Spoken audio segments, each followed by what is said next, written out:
On ne devient pas vraiment photographe animalier, c'est un métier passion. Des fois, je vais voir un animal au bout d'une heure, et puis parfois, j'y ai passé des années pour voir certaines espèces. Je suis tombé du coup en face à face avec un lynx que je suivais depuis, à l'époque, presque 2 ans. On a un animal comme ça qui vient à quelques mètres de vous, qui plonge un peu ses yeux dans les vôtres, et ça fait quelque chose. On fait partie d'un tout, on fait partie d'une planète, on fait partie du vivant, et que finalement, si les écosystèmes s'écroulent, si la vie sur Terre s'écroule, l'humain sera une espèce parmi tant d'autres qui finira par disparaître.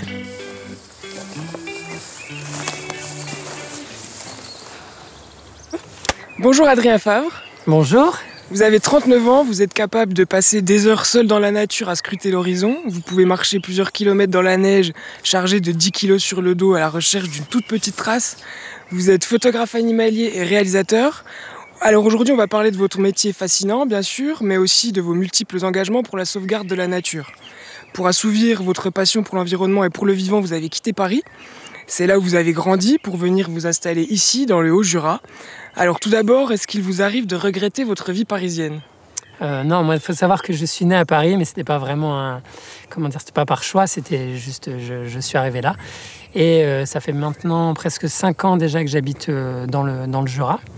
Et non, je ne regrette pas du tout, dans la mesure où ici on a tout, on a les grands espaces, on a la nature qui est quand même encore préservée malgré certains problèmes. Et non, c'est un vrai choix et un vrai leitmotiv dans ma vie que de vivre au plus proche des animaux sauvages.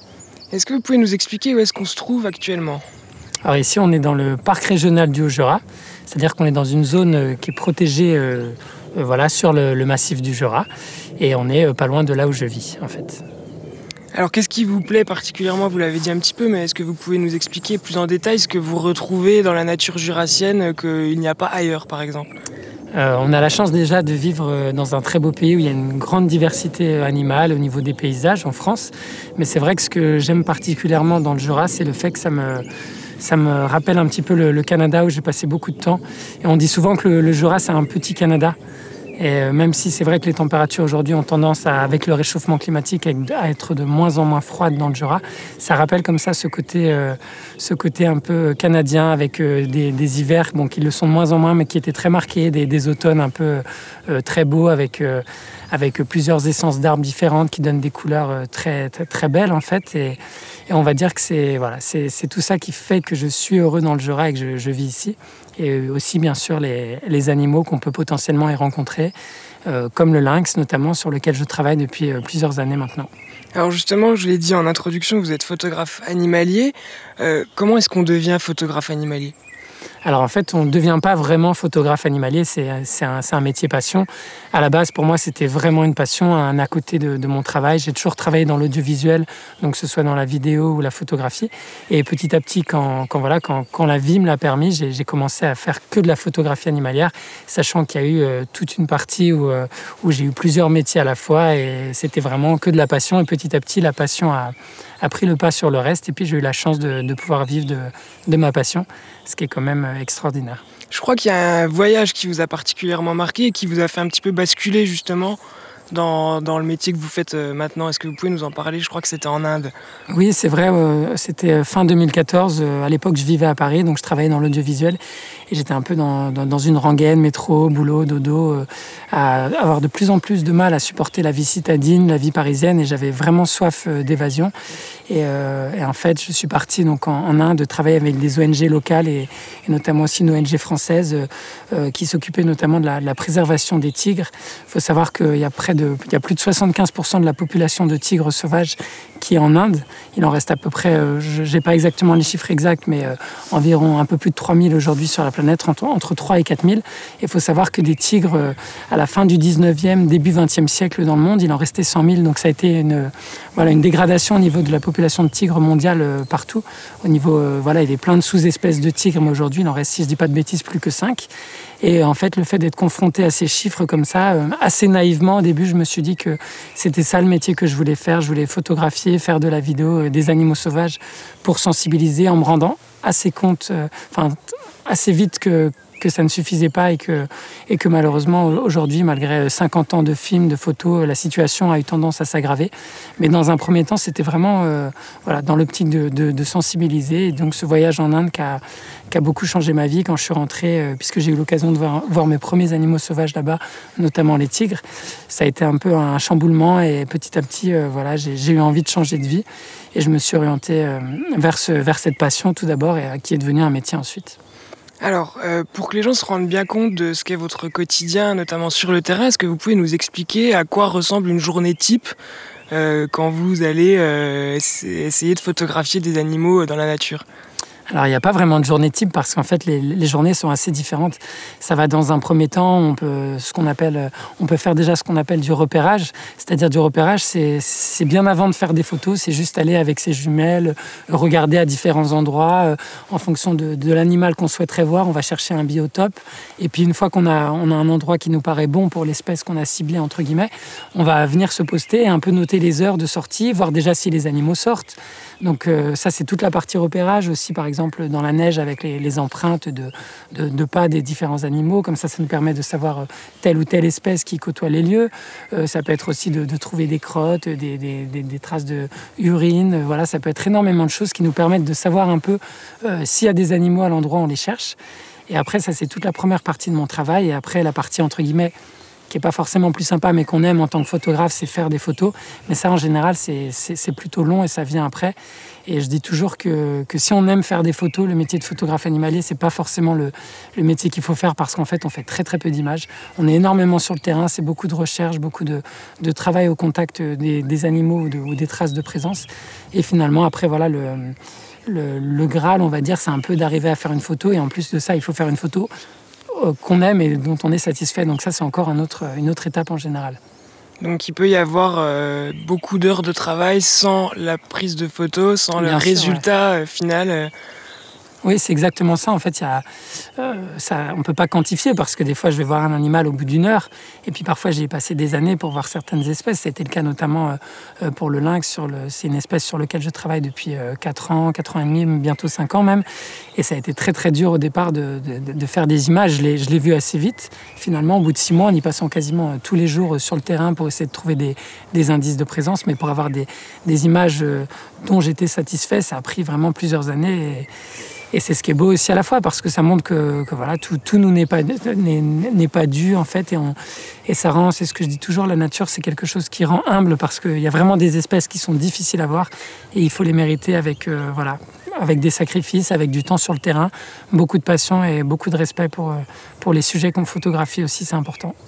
Alors vous l'avez dit brièvement tout à l'heure, que vous vivez de la photographie animalière. Comment est-ce que c'est facile d'en vivre? Alors, je sais qu'il y a beaucoup de photographes amateurs qui ont un petit peu ce rêve-là et qui espèrent un jour toucher du doigt cette chose-là. Vous, est-ce que vous en vivez? Est-ce que vous en vivez correctement? Comment ça se passe financièrement parlant pour vous? Alors oui, c'est vrai que la photographie animalière, c'est un métier qui est précaire. On n'est pas beaucoup en France à vivre que de ça. Il y a beaucoup de gens aussi qui ont des travails à côté. C'est pas mon cas et j'ai eu beaucoup de chance aussi. Et j'en suis très conscient. On vit de la photographie animalière par différents biais. Moi, ça va par la vente de tirages, la vente de livres. Voilà, j'ai la chance d'être photographe-auteur. Donc je vis vraiment de mon travail, de la vente de mes tirages ou de mes ouvrages. Voilà, ça n'a pas été toujours facile. Ça a été un chemin qui a été long, mais j'ai eu la chance aujourd'hui de pouvoir faire que ça. Ouais.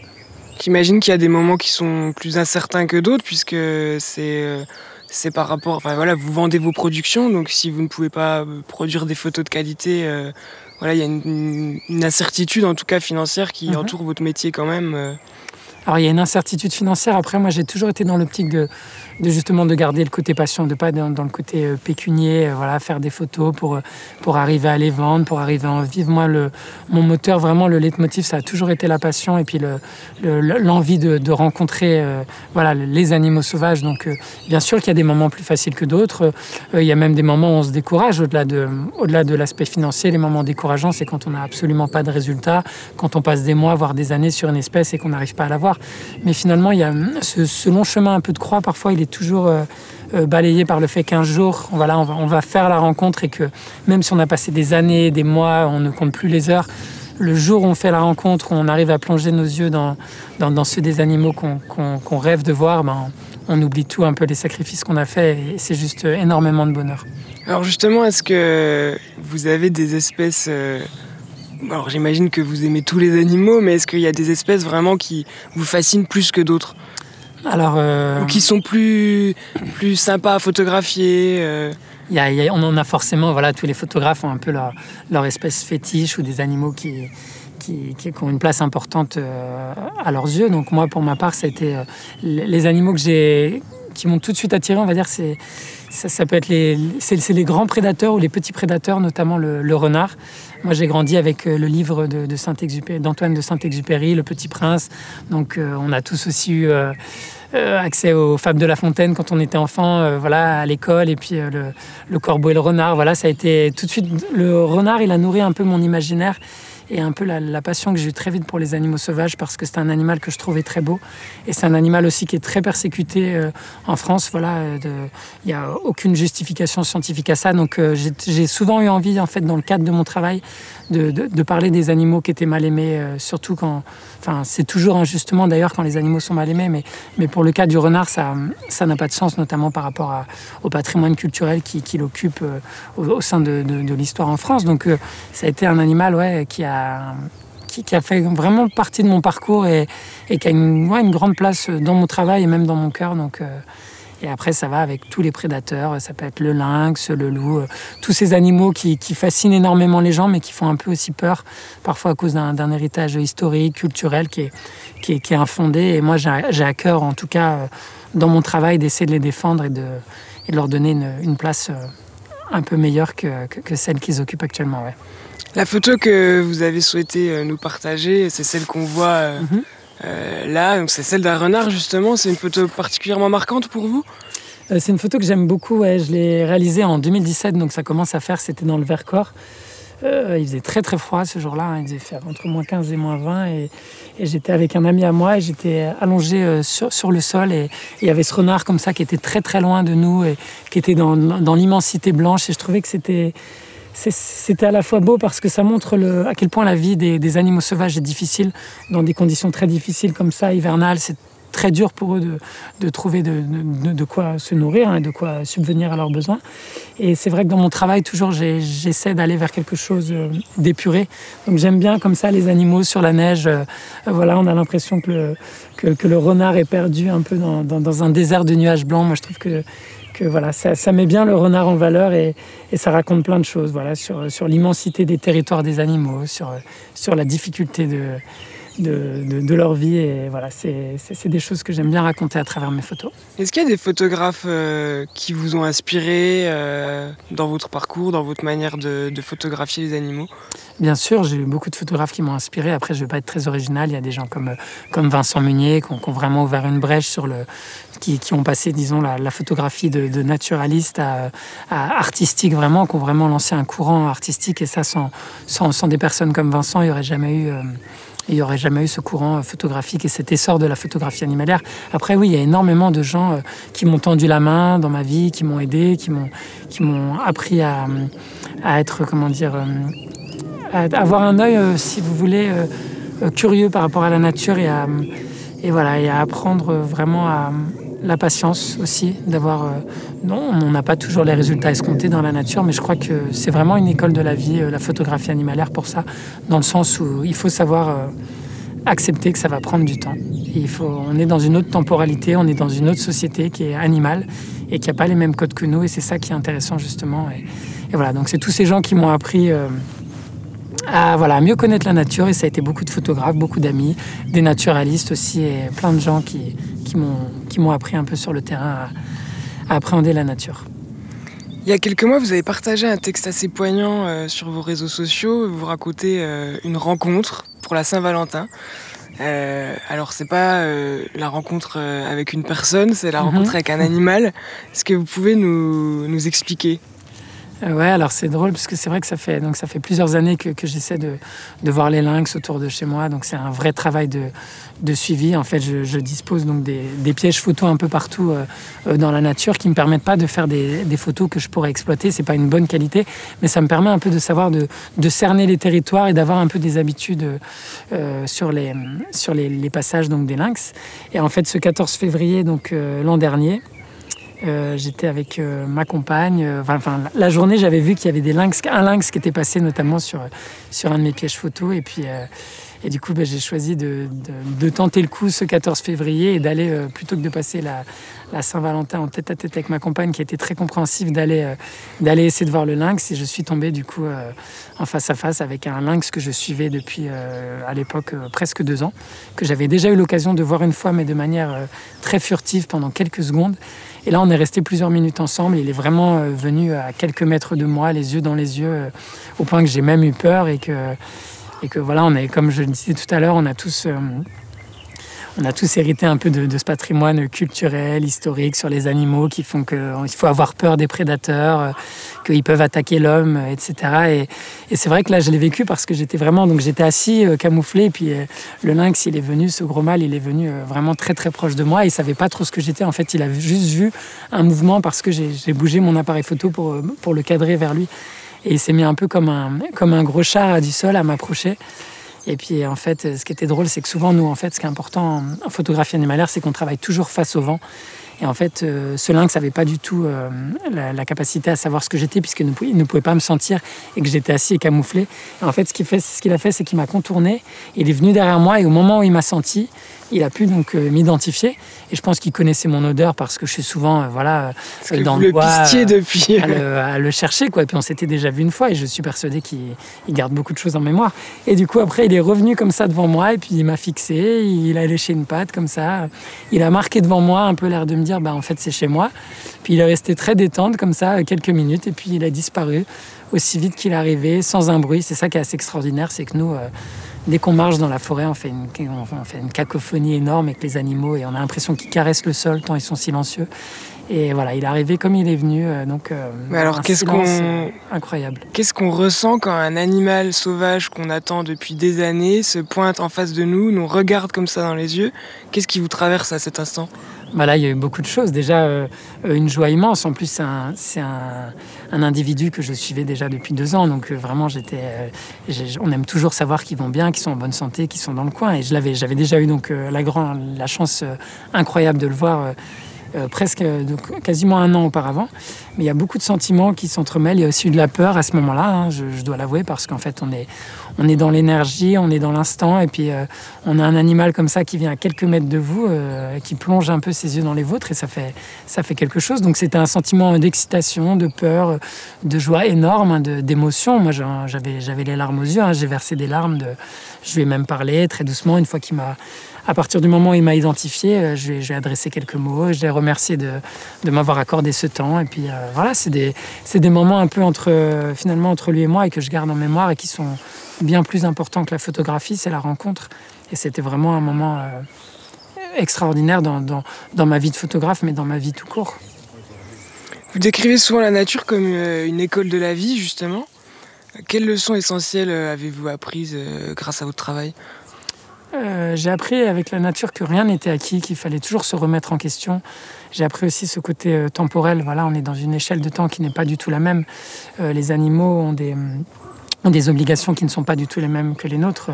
Je veux dire, chaque jour pour eux, c'est une affaire de survie. Donc voilà, moi je dis toujours la nature, elle rend très humble. Et je pense que plus on connaît la nature, plus on a envie de la protéger. Et plus on se rend compte aussi à quel point elle est importante pour notre propre avenir à nous en tant qu'espèce de l'être humain, je veux dire. Donc c'est ça. Moi, c'est vraiment un énorme respect pour les animaux sauvages qui cohabitent avec nos sociétés humaines, qui sont très destructrices pour eux. Et je trouve que c'est vraiment admirable. C'est incroyable que dans le Jura, on a encore des grands félins comme ça. On a tendance toujours à vouloir partir à l'autre bout du monde pour aller voir des tigres, comme j'en parlais tout à l'heure, des lions, des léopards des neiges, alors qu'en fait, non, on a un grand félin en France qui est menacé.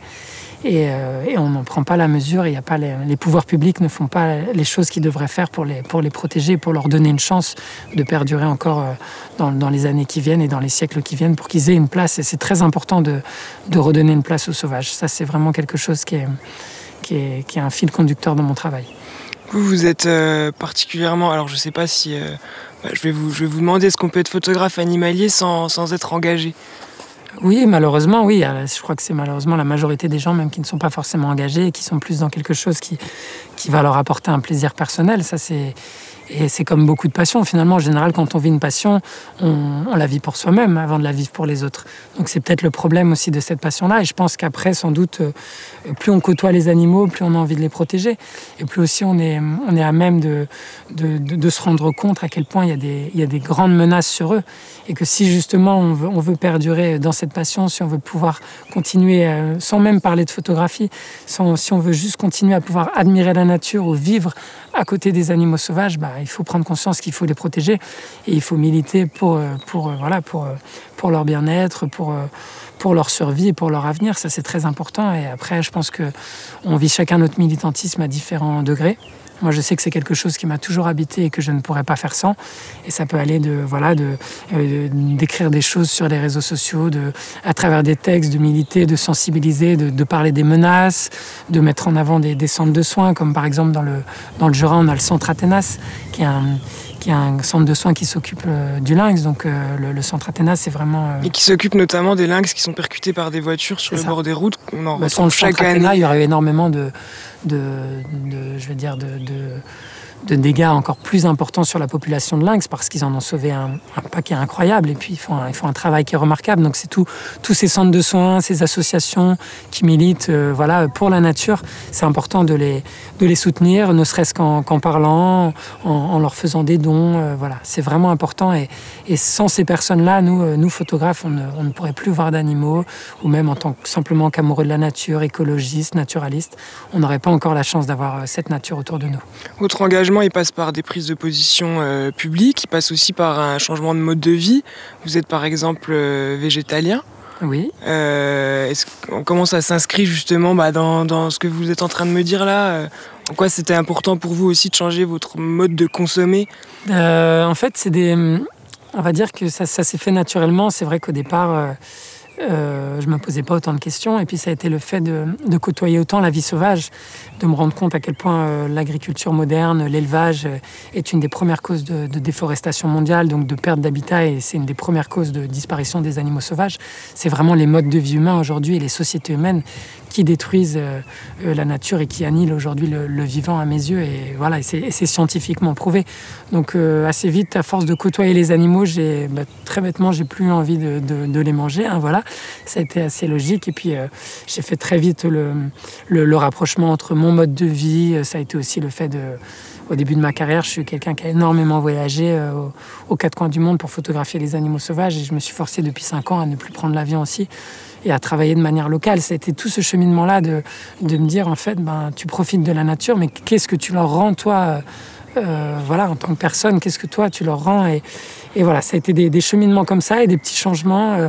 On essaie tous, chacun, de faire à notre niveau. Je pense qu'il y a une prise de conscience aujourd'hui sur l'effondrement de la biodiversité, et c'est très bien, il faut en parler, et que je crois que chacun d'entre nous, à notre petite échelle, on peut avoir des petits gestes au quotidien qui vont faire la différence, parce que à force d'attendre des changements au niveau politique qui n'arriveront peut-être jamais, c'est important de le dire, on va aller droit dans le mur, et si on ne veut pas de cette situation, et je pense que c'est le cas de tout le monde, il faut, par des petits gestes, œuvrer vers le changement, et il y a énormément comme ça de petites actions qu'on peut faire au quotidien qui vont avoir un bénéfice important pour la nature, et même pour nous en tant qu'êtres humains aussi, pour notre avenir à tous. Alors il y a 2 sujets sur lesquels vous vous engagez aussi clairement. J'aimerais en parler avec vous. Le premier, c'est la chasse. C'est un sujet qui est particulièrement crispant en France. Les 2 sujets dont on va parler sont particulièrement crispants en France et en Franche-Comté, qui sont des territoires pour le coup quand même où il y a énormément de chasseurs. Est-ce que vous pouvez nous expliquer cet engagement ?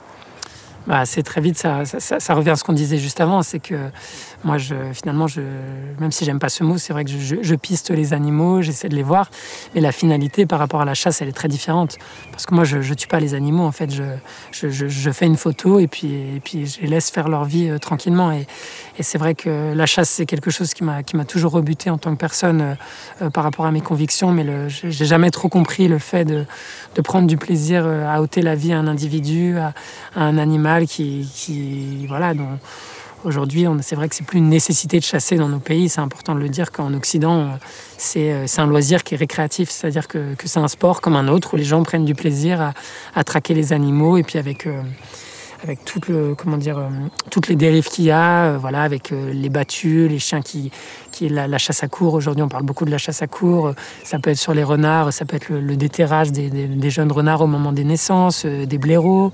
Aujourd'hui, on a beaucoup de tirs sur le loup dans le Jura. Ça va jusqu'au braconnage aussi, dans la pire forme de chasse, parce que les braconniers sont des chasseurs. C'est important même si ça reste la chasse est autorisée, le braconnage est interdit bien sûr, mais les braconniers sont des chasseurs, donc c'est important de le dire aussi. Donc c'est vrai que c'est quelque chose qui m'a toujours dépassé. J'ai jamais compris comment on pouvait prendre du plaisir à faire du mal à un être vivant, quel qu'il soit. Donc voilà, à titre personnel, c'est vrai que j'aimerais qu'il y ait une évolution là-dessus. Je trouve pas ça normal que moi, personnellement, ou n'importe qui aime la nature, 6 mois par an, ne puisse pas mettre les pieds dans la nature parce qu'il y a la chasse, que 6 mois par an, on ne voit plus d'animaux parce qu'ils sont tellement persécutés, traqués, ils en deviennent nocturnes, alors que la plupart sont des animaux diurnes qui aimeraient vivre la journée, mais qui n'osent plus sortir en journée à cause de la chasse. Donc c'est vrai que j'aimerais que les périodes de chasse soient beaucoup plus courtes.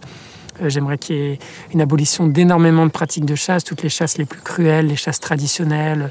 Voilà, il y a vraiment, on est quand même un des pays en Europe qui avons les pires modes de chasse et les durées de chasse les plus longues. Donc l'argument des chasseurs concernant la régulation des populations animales, c'est quelque chose que vous balayez assez facilement. C'est un peu plus compliqué, plus compliqué que ça, on va dire. Mais en fait, la nature, elle est bien faite. Si vous avez une nature qui est équilibrée, avec un rapport proie-prédateur qui est normal, vous n'aurez aucun problème, vous n'avez pas besoin de la chasse pour réguler. Et puis par exemple, des mésoprédateurs comme le renard, ce sont des animaux qui s'autorégulent en fonction des ressources alimentaires. Donc il n'y a pas besoin de les chasser, les renards. En fait, les renards, ils vont s'autoréguler en fonction de leurs ressources d'une année sur l'autre. Et par exemple, si une année, ils ont beaucoup de nourriture, ils vont faire des grandes portées. Si l'année d'après, ils n'ont pas beaucoup de nourriture, ils feront des petites portées. Et puis il y a les maladies qui vont les réguler. Donc encore une fois, ça pour moi, c'est un débat qui n'a pas de sens. C'est un peu comme aujourd'hui... Le retour du loup qui fait débat. C'était le deuxième sujet D'accord. Que je voulais aborder. Donc je ne vais pas en parler. Si, justement. D'accord. Devancer ma question. Le retour du loup qui fait débat, moi c'est vrai que ça me fait toujours un peu bondir quand j'entends les gens dire il faut réguler les loups. Aujourd'hui, la France tue quand même 20% de la population de loups chaque année en France. Le loup vient de perdre son statut de strictement protégé à protégé il y a quelques jours. Donc ça, c'est quelque chose qui me rend vraiment très triste. Parce qu'en fait, j'ai l'impression, quand on entend les chasseurs, on va vous dire ah oui, mais si on régule pas les animaux, par exemple les ongulés sauvages, les sangliers, c'est une catastrophe, il y en aura trop. Mais dans le même temps, on n'accepte pas le retour du loup, on n'accepte pas le retour des grands prédateurs. Donc en fait, de ces grands prédateurs qui mangent les ongulés. Bien sûr, qui régulent. Je veux dire, une nature équilibrée. Vous allez en Italie, au Grand Paradis, il y a une population de loups qui est importante. Il y a énormément de cervidés et puis il n'y a aucun problème. Ça se passe bien, personne ne crie au scandale. Il y a aussi beaucoup de choses qu'il faut prendre en compte. Je conçois que ce soit difficile, par exemple, pour un éleveur de vivre sur un territoire où il y a des loups. Mais en fait, tout ça, ça s'explique aussi parce que le loup, il a été massacré en France au fil des siècles. Les derniers loups ont été tués dans les années 30, 1930 en France. Et puis petit à petit, il a fait son retour naturellement, c'est important de le dire, en provenance d'Italie, par le parc du Mercantour, au début des années 90. Et puis, à partir de cette population de loups, petit à petit, il a recolonisé la France. Mais en fait, c'est très intéressant de se rendre compte qu'il y a de la place pour le loup en France. Et en fait, ce qui s'est passé, c'est qu'il y a beaucoup d'éleveurs en France. Toute cette génération d'éleveurs aujourd'hui, ça fait 75 ans qu'il n'y a plus de loups en France. Donc c'est un savoir aussi ancestral qui s'est perdu. Et puis les gens, c'est un petit peu normal et ça se comprend. On veut tous aller au plus simple. On ne veut pas faire d'heures supplémentaires. On ne veut pas travailler plus. Donc on ne veut pas du loup. Mais aujourd'hui, il y a quand même beaucoup de choses qui sont faites pour cohabiter avec le loup, comme la prise en charge donc, des chiens de protection, de la nourriture pour les chiens de protection, des enclos. C'est sûr que c'est une vie qui est différente, c'est réapprendre à cohabiter avec les grands prédateurs. Mais si on est un peu comment dire honnête, étymologiquement parlant, le métier de berger, voilà, le mot berger, il sert à protéger ses troupeaux. Donc en fait, si vous n'avez pas de loup, le berger, il n'a pas sa place en France. Donc historiquement, voilà, les bergers, ils ont toujours été là pour protéger leurs troupeaux des grands prédateurs. Et je crois que c'est très important de remettre les choses dans leur contexte. Et en fait, les grands prédateurs, aujourd'hui, c'est notre meilleure assurance vie pour notre avenir. Sans grands prédateurs, vous n'avez pas de forêt en bonne santé, vous n'avez pas d'écosystème sain. Ce sont des espèces qu'on qualifierait de parapluies, donc qui rayonnent sur toutes les autres espèces quand vous avez des loups. Contrairement notamment par rapport à la chasse, pour donner un exemple comme ça, sur une population de cervidés, les chasseurs, ils vont s'évertuer à tuer les plus beaux cerfs, ceux qui ont les plus beaux boas pour en faire des trophées, par exemple. Alors que le loup, lui, c'est très différent. Lui, le loup, il va tuer les animaux malades, les animaux les plus faibles. Ceux qu'il peut capturer le plus facilement. Il va continuer à préserver un bon patrimoine génétique. Et ça, c'est important de le rappeler. Donc, en fait, les seuls régulateurs aujourd'hui naturels, ce sont les grands prédateurs. Est-ce que c'est difficile de garder le moral quand, vous l'avez dit tout à l'heure, hein, voilà, les espèces que vous essayez de préserver sont de moins en moins préservées par les pouvoirs publics? Comment est-ce que vous êtes éco-anxieux? Comment vous vivez psychologiquement ce qui se passe d'un point de vue environnemental? Oui, alors moi c'est sûr que forcément je suis éco-anxieux parce qu'on a j'ai tendance à évoluer dans un microcosme avec des gens qui pensent comme moi, qui sont conscients des graves problèmes qui sont en cours. Donc forcément c'est sûr que ça rend triste. On a perdu 57% je crois des mammifères terrestres ces 40 dernières années sur la planète. Donc c'est des statistiques qui devraient nous faire sauter au plafond. Donc on ne peut pas se contenter de ça, de se dire, de regarder le monde mourir comme ça sous nos yeux et de voir tout le vivant sur cette planète s'effondrer. On ne peut pas se contenter de ça et de juste se dire « Ah, c'est triste, on a envie de faire des choses ». Donc forcément, j'essaie de m'impliquer, d'alerter, même si parfois il y a une frange de la population qui n'a pas envie de l'entendre et des gens qui nous diront « Oui, mais on ne peut rien y faire » ou « C'est comme ça » ou « L'humain avant tout ». Moi, j'ai toujours du mal à placer l'humain avant tout parce qu'en fait, c'est oublier que finalement, on fait partie d'un tout, on fait partie d'une planète, on fait partie du vivant et que finalement, si les écosystèmes s'écroulent, si la vie sur Terre s'écroule, l'humain sera une espèce parmi tant d'autres qui finira par disparaître. Et ça, c'est très important de le prendre en considération. Donc oui, bien sûr, c'est très triste pour moi de voir chaque année que la vie sauvage, elle s'effondre, que les écosystèmes ils sont de plus en plus dégradés à cause des activités humaines. On parle beaucoup du réchauffement climatique qui est un grave problème, mais c'est un nouveau problème qui vient se rajouter à déjà tous les problèmes qu'on avait. Voilà, la perte d'habitat, la pollution des rivières, comme on a en Franche-Comté, dans le Jura, notamment on parle aujourd'hui beaucoup de ces élevages extensifs pour le comté qui polluent les rivières, les sols. Et c'est partout pareil en France, en fait, il y a énormément d'activités humaines, si elles sont faites de manière déraisonnée, comme c'est le cas, qui ont un impact majeur sur l'environnement. Donc c'est peut-être réapprendre à donner une place à la vie sauvage et réapprendre aussi que finalement on n'est qu'un animal parmi tous ces animaux sur cette planète. Et je crois que on a un grand singe de la famille des hominidés. Moi j'aime bien me le rappeler aussi, me dire qu'on reste nos ancêtres étaient des grands singes, qu'on a évolué certes, mais qu'on est un vivant parmi tous les vivants qu'il y a sur cette planète. Est-ce que vous avez l'impression, en parlant d'évolution, que les mentalités évoluent quand même? Est-ce qu'il y a des petites victoires? Est-ce que vous réussissez à avoir du positif dans certaines choses? On peut toujours trouver des victoires. Par exemple, on peut se dire qu'il y a 30-40 ans, il n'y avait plus de loups en France, que le lynx a fait son retour depuis les années 70. Donc ça c'est des petites victoires de se dire qu'avant, il n'y avait plus ces grands prédateurs qui étaient présents sur le territoire. Mais le problème, c'est que ces choses positives, elles sont souvent balayées et rattrapées par le négatif qui fait qu'il y a toujours du braconnage sur les lynx. Il y a toujours des lynx qui meurent chaque année à cause des collisions routières. On tue 20% de la population de loups chaque année en France, à cause notamment des lobbies de la chasse ou de l'élevage. Donc malheureusement, quand on voit un peu les décisions politiques ou les courants politiques aujourd'hui qui sont amenés à être au pouvoir, on va dire que l'écologie, c'est pas du tout leur priorité. Les animaux sauvages, ce ne sont pas du tout leur priorité, donc c'est sûr que c'est inquiétant.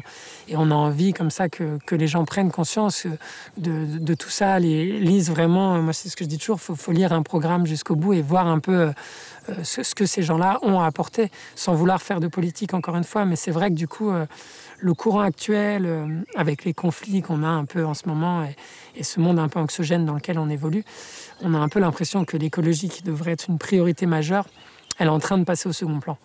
Et c'est très embêtant parce qu'en fait, il ne nous reste plus beaucoup de temps pour inverser la courbe, sachant que quoi qu'on fasse aujourd'hui, on aura perdu des choses, on aura perdu des espèces animales, on aura perdu des écosystèmes. Mais il y a encore énormément de choses à sauver. Et c'est là-dessus qu'il faut se battre. Et moi, voilà, mon leitmotiv, c'est de me dire qu'il y a encore énormément de belles choses et qu'il faut aller dans le sens de la prise de conscience collective et politique également pour préserver ça. Parce qu'après, ce sera trop tard. Merci beaucoup, Adrien Fabre. Merci à vous.